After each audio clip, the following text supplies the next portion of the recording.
Araştırmadan internette, teknoloji mağazalarında bir telefon arattığınızda Note 12 Pro'yu en üst sıralarda görebiliyoruz. Bunun tek sebebi isminin yeni olması. Herkese merhaba dostlar, ben Ozan. Bu videoda sizlerle beraber Note 12 Pro'nun bir incelemesini yapmayacağız. Fiyatına oranına baktığımda gerçekten başarısız bir telefon diyebilirim ve benim size kesinlikle öneremeyeceğim bir telefon olduğunu da videonun başında söylemem gerekiyor. Videonun asıl konusu ben neden Note 12 Pro'yu önermiyorum, bence neden alınmaz, detaylı bir şekilde konuşacağız. Öncelikle bana destek vermek ve bu tarz objektif incelemelerin devamı için videoyu beğenmeyi ve abone olup bildirimleri açmayı unutmayın. Burada baştan belirteyim, eğer ki kanalı yeni keşfettiyseniz herhangi bir markayı kötüleme veya izlenme için böyle bir video hiçbir şekilde yapmıyorum ve hiçbir zaman da yapmayacağım. Zaten ilerleyen kısımlarda siz de anlayacaksınız. Şimdi ilk nedenimizle başlarsak burada Note 12 Pro'nun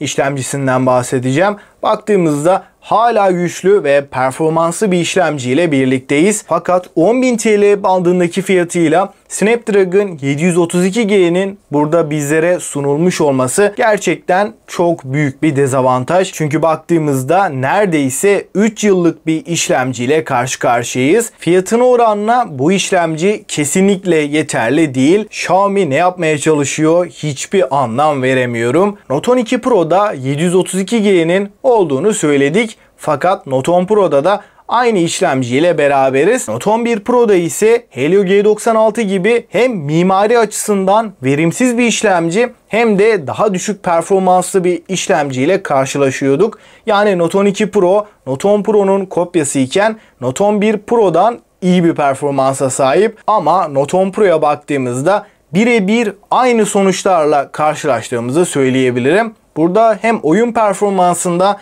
hem testlerde hem de genel kullanım arayüz deneyimi açısından Note 10 Pro ile en ufak bir fark barındırmıyor. Eğer bu cihazı 10.000'e satıyorsan burada işlemcinin minimum 778G olması gerekiyordu. 732G'nin Note 12 Pro'da kullanılması tamamen bir hayal kırıklığı diyebilirim. Evet, 732G kötü bir işlemci değil. Zaten Note 10 Pro'da benim en çok önerdiğim telefonlar arasında. Ama buradaki sorun tam olarak işlemci değil. Note 12 Pro gibi orta segmentte en iyi olmayı hedefleyen bir cihazda 732G gibi eski bir işlemcinin kullanılması. Burada eleştirdiğim tek nokta bu. Şu an 8000 bandına Note 10 Pro da alsanız veya 9700 civarında Note 12 Pro da alsanız aynı kullanım ömrüne sahip olmuş oluyoruz. Yani 3-4 yıl her iki cihazda hiçbir sorun olmadan götürecektir. Burada neredeyse 2000 TL fazla vererek Note 12 Pro almak bana hiç mantıklı gelmiyor.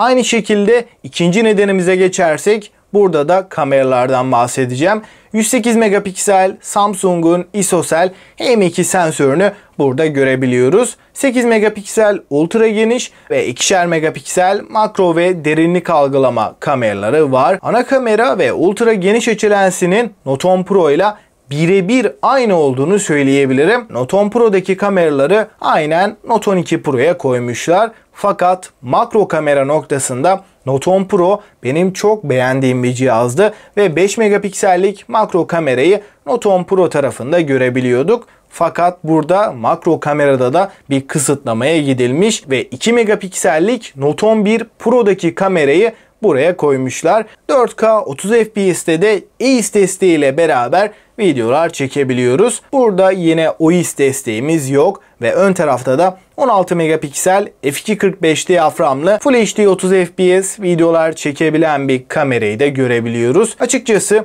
genel kamera deneyimi makro kamera haricinde Note 10 Pro ile tamamen aynı. Burada makro kamerada Note 10 Pro'nun öne geçtiğini de söylemem gerekiyor. Ve Note 12 Pro'yu kendi fiyat aralığında hatta daha da düşük fiyatlarda olmasına rağmen kamera olarak ezip geçen tek bir telefon var.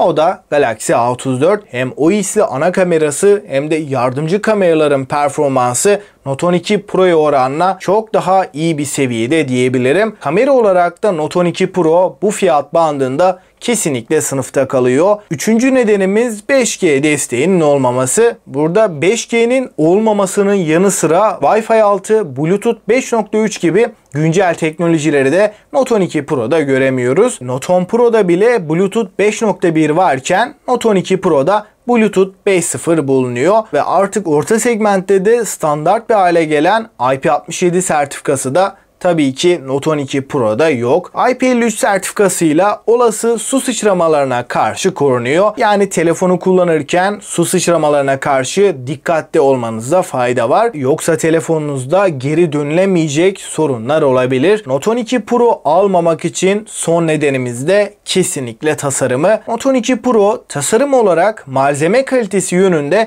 kesinlikle kötü bir telefon değil. Arka kapak cam, çerçevelerde de metalik görünümlü plastik bir yapıyla karşılaşıyoruz. Elde tutuş hissiyatı, genel deneyimi telefonu elinize aldığınızda kesinlikle kaymayan ve tam oturan bir yapıya sahip. Fakat tasarımsal açıdan Note 10 Pro çok daha şık, premium bir tasarıma sahipken Note 12 Pro'da özellikle kamera modülü ve yardımcı kameraların alt alta sıralanmış olması bence kesinlikle görsel bütünlüğü bozuyor ve arka kapak çok fazla parmak izi tutuyor. Dostlar, Note 12 Pro'yu rakiplerinden ayıran tek artısı 67 Watt'lık hızlı şarj desteği. Burada yaklaşık 35 dakika civarında sıfırdan 100'e telefonumuzu şarj edebiliyoruz ki bu değerlerde orta segment için gerçekten başarılı. Eğer bir Note 12 Pro alırsanız genel deneyimiyle, sunduklarıyla hiçbir şekilde pişman olmazsınız. Ama bu telefon Note 12 Pro ismini hiçbir şekilde hak etmiyor. Note 10 Pro'nun yeni tasarıma sahip ve 2 yıl fazla güncelleme alacak bir versiyonu diyebilirim. Ben bu telefonu hiçbir şekilde Note 12 Pro olarak kabul etmiyorum. Global versiyonuna baktığımızda çok daha iyi bir cihazla karşı karşıyayken, yani ülkemize gelmeyen Avrupa ve Amerika'da satılan Note 12 Pro bizim 4G versiyondan kat kat başarılı. Note 12 Pro'nun 5G versiyonunun detaylı bir incelemesi kanalda var. Onu da kartlara koyacağım. Oradan izleyebilirsiniz. Eğer kanalı takip ediyorsanız normalde bu serimizde Note 12 Pro almamak için 5 nedenin yanı sıra almak için nedenler videosu da kesinlikle gelirdi. Fakat Note 12 Pro bu serinin istisnası olacak gibi gözüküyor. Çünkü bu fiyatıyla almak için nedenler videosunu Note 12 Pro için hiçbir şekilde yapamayacağım. Bu videoda sizlerle beraber Note 12 Pro neden alınmaz, almamak için 5 nedene yakından baktık. Sizce bu serinin devamı gelsin mi? Gelsin diyorsanız videoyu beğenmeyi ve abone olmayı unutmayın. Ayrıca bu seriye devam edersek başka hangi telefonlar için gelsin onu da yorumlarda yazmayı unutmayın. Bu videodan bu kadar diyelim. Sonraki videoda görüşünceye dek hoşça kal.